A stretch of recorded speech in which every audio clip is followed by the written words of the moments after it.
ان کا نام طارق مسعود صاحب ہے، اچھی ہے علم ان کے پاس بھی، اچھی باتیں بھی کرتے، پر ان کا سب سے زیادہ زور جو ہے وہ 4 نکاح کے اوپر ہے، بیوی سے ہم بستری کے اوپر سے ہے۔ پر 4 نکاح یہ میرے رب نے ہم پہ فرض نہیں کیا ہے، اس نے اجازت دی ہے۔ اس میں بھی کچھ وجہیں ہیں، جو کچھ شرطیں ہیں ایسی۔ اب شرطیں جیسے آپ پہلا نکاح آپ نے کیا ہے، آپ کی بیوی جو ہے ہم بستری نہیں ہو پا رہی ہے، یا وہ بے اولاد ہو، اولاد نہ ہوتی ہو، ایسا نہیں کہ بچیاں ہو رہی ہے، لڑکا نہیں ہو رہا ہے اس لیے آپ دوسرا نکاح کرنا چاہتے ہو، تو یہ بھی غلط ہے۔ اسلام میں دونوں برابر ہے، نہ بیٹی کم نہ بیٹا زیادہ۔ پر ایسا ہے کہ جو یہ کیا ان کا نام طارق مسعود صاحب ہے، بس یہ 4 نکاح حکم دیا میرے رب نے، ایسا نہیں ہے۔ پہلی وجہ وہ ہے اسلام میں کہ آپ دوسرا نکاح تب کرو جب پہلی بیوی سے اولاد نہ ہوتی ہو، یا جو آپ کی جنسی خواہشات ہے وہ پوری نہ ہوتی ہو، مطلب جو فزیکلی وہ پورا نہیں ہو رہا ہے، تو آپ دوسرا نکاح کر سکتے ہو۔ پر ان کا فوکس ایسا ہے کہ وہ کہتے بس نکاح کرو، 4 نکاح۔ لیکن کیوں کہہ رہے؟ خود کی خواہشوں کو پوری کرنے کے لیے۔ آپ ہمیشہ ہر کوئی کہتا ہے کہ کئی غیر مسلم افراد بھی ایسے ہیں جو کہتے ہیں کہ مسلمانوں میں 4 نکاح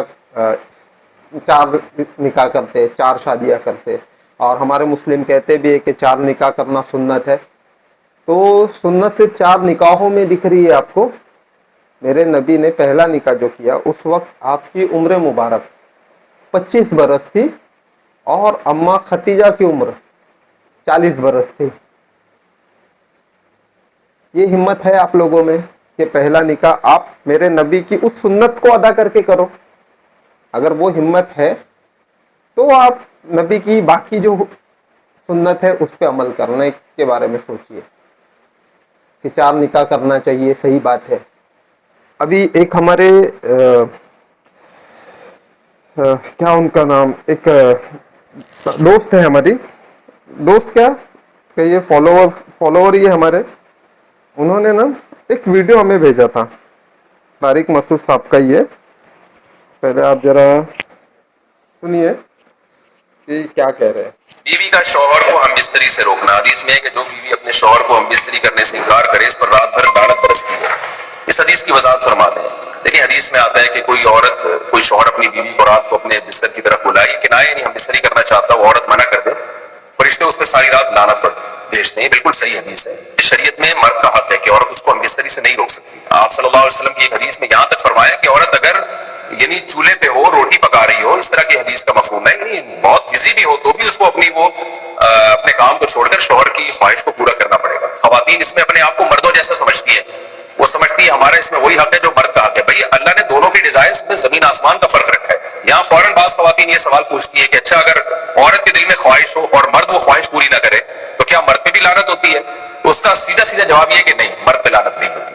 وجہ اس کی یہ ہے کہ عورت کے لیے مرد کی اس خواہش کو پورا کرنے میں عورت کی کوئی انرجی نہیں استعمال ہو رہی، جبکہ اگر مرد کا موڈ نہ ہو اور عورت کا موڈ ہو۔ اب یہ بات ہے نا کہ یہ طارق مسعود صاحب جو بول رہے ہیں، تو پہلی چیز کہ جہاں سے جس حدیث کا وہ مفہوم دے رہے ہمیں، وہ حدیث کہاں سے ہے اور وہ پوری نہیں بتا رہے، بس وہ اتنا ہی بتا رہے کہ اگر شوہر بیوی سے ہم بستری کے لیے کہے اور وہ راضی نہ ہو تو اللہ اور اس کے فرشتے اس عورت پر ساری رات لعنت بھیجتے ہیں۔ مطلب اسے ہندی میں کیا کہتے ہیں، اسے شراپ۔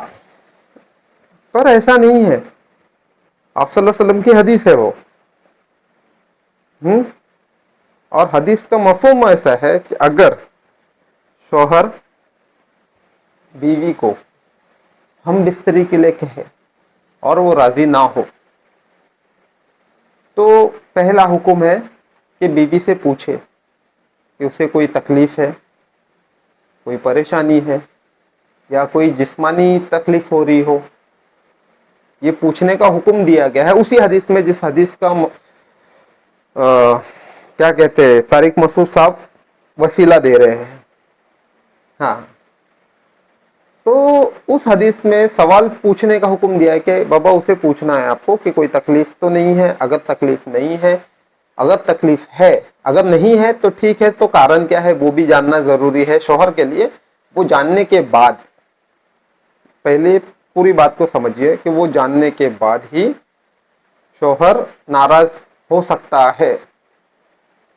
इवन आप ऐसा कहेंगे कि बस मैंने बुलाया उसे, वो राजी नहीं हुई, मैं नाराज हो गया, तो अल्लाह और उसके फरिश्ते मेरी भी मतलब बीवी के ऊपर लानत भेजे, तो ऐसा नहीं होता है। कैसा है कि मर्द को है ना, मेरे रब ने कुरान में एक हुक्म दिया है कि सबसे अफजल जिहाद नफ्स का जिहाद है। तो नफ्स क्या है पता है?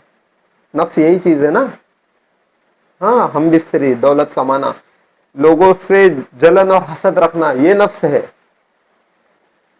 तो पहली चीज कि अगर तुम्हारी नफ्स का तुम पे काबू है, तुम्हारी नफ्स पे काबू नहीं कर पा रहे हो, तो यार तुम दीन को समझे ही नहीं हो।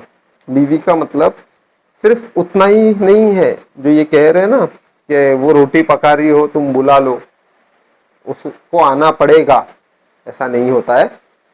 और इस्लाम में ऐसी कोई चीजें नहीं है। मेरा दीन जो मेरे नबी ने हमको दिया है वो अलग है, और ये जो मुफ्ती या मुबल्लिग जो बता रहे हैं दीन वैसा नहीं है। इस्लाम को समझने के लिए सबसे पहले आपको उसको जानना पड़ेगा।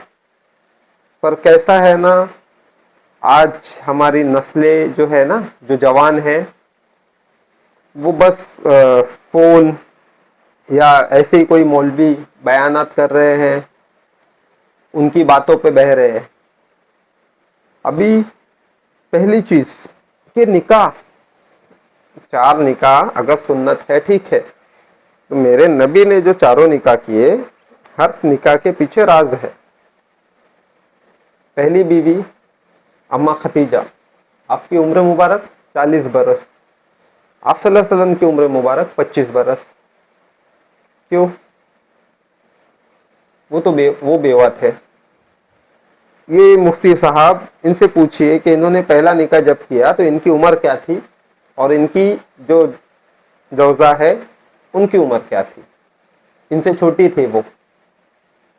तो फिर हाँ, ये मानते हैं हम कि औरत का जो जिस्म है वो बहुत जल्दी कमज़ोर होता है, और उस पर जो उम्र बढ़ने का जो वक्त है वो जल्दी है, ज़्यादा है। मतलब औरत मर्द के मुकाबले जल्दी बुढ़ापे की तरफ बढ़ती है, क्योंकि उसके जिस्म से वो चीज़ें होती है, औलाद पैदा करती है वो जिस्म से। हर माह में उसके जिस्म में बहुत सी तकलीफें आती है। तो शौहर का भी ये फर्ज है कि उसने अपनी बीवी के हर हकूक के बारे में सोचना चाहिए। ये नहीं है कि मर्द का हक सिर्फ है औरत के लिए, औरत के भी हक है। तो ये लोग उन बातों को नहीं करते, क्योंकि कैसा है, ये लोग आधी हदीसें बता रहे हैं। इन्होंने अभी उस वीडियो में आप लोगों ने सुना होगा कि अगर शौहर बुलाए, औरत ना राजी हो, तो अल्लाह उसके फरिश्ते उस पर लानत भेज रहे। पर उसी हदीस के अंदर, जिस हदीस का वो रिफर कर रहे हैं, हजरत अबू हुरैरा से रिवायत है वो कि आप सल्लल्लाहु अलैहि वसल्लम ने फरमाया था कि अगर शौहर अपनी बीवी को हम बिस्तरी के लिए बुलाए और वो राजी ना हो, तो शौहर पे ये फर्ज है कि वो उससे उस बारे में पूछे कि उसे कोई तकलीफ है या कोई परेशानी ऐसी है कि वो नहीं कर सकती हम बिस्तरी। अगर आप जोर जबरदस्ती करोगे तो इस्लाम में उसकी इजाजत नहीं है। हम बिस्तरी के लिए जोर जबरदस्ती नहीं चलती है, बीवी से तक। तो ये मेरे नबी का दीन है, इन लोगों से सीखने की जरूरत नहीं है हमें। ये किताबों में से उन हिस्सों को छांटते हैं ना कि जो सिर्फ इनके फायदे के लिए है। आज तक किसी मौलवी ने या किसी आलिम ने ना ये नहीं बताया होगा कि बीवी के हकूक क्या है। आपको पता है बीवी आपके निकाह में जब आई है ना, वो सिर्फ आपकी जरूरत के लिए आई है। वो बेचारी आपके घर में आपके माँ बाप के हाथ पैर दबा रही है, आपके बच्चों के कपड़े धो रही है, आपके कपड़े धो रही है, माँ बाप के लिए खाना पका रही है, आपका घर संभाल रही है, तो वो तो एहसान कर रही है आप पर। क्योंकि जब आपने निकाह पढ़ा है ना, तो उसने कहीं तो ये चीज लिख के नहीं दी है आपको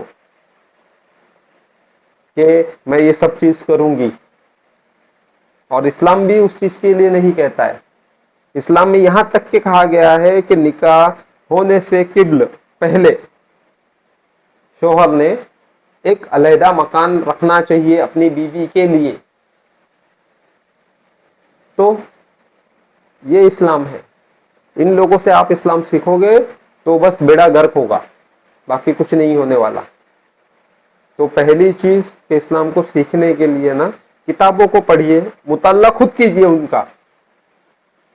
इन जाहिलों को सुनोगे तो बर्बाद हो जाओगे, ना दीन के रहोगे ना दुनिया के। तो करना यही है कि किताबों का मुताल्ला खुद करें। अगर वो करोगे आप तो बेहतर आपके ही लिए है। कैसा है, मैं मेरा हक अदा कर रहा हूं कि जो इल्म मेरे पास है मैं उसे आप तक पहुंचाने की कोशिश कर रहा हूं और इंशाल्लाह करते भी रहूंगा। मुझे बाकी किसी चीज से मतलब नहीं है। तो ये चीजें आप जानिए, समझिए कि दीन क्या सिखाता है। या अल्लाह, रिकॉर्डिंग चालू है भाई, 12 मिनट चला है।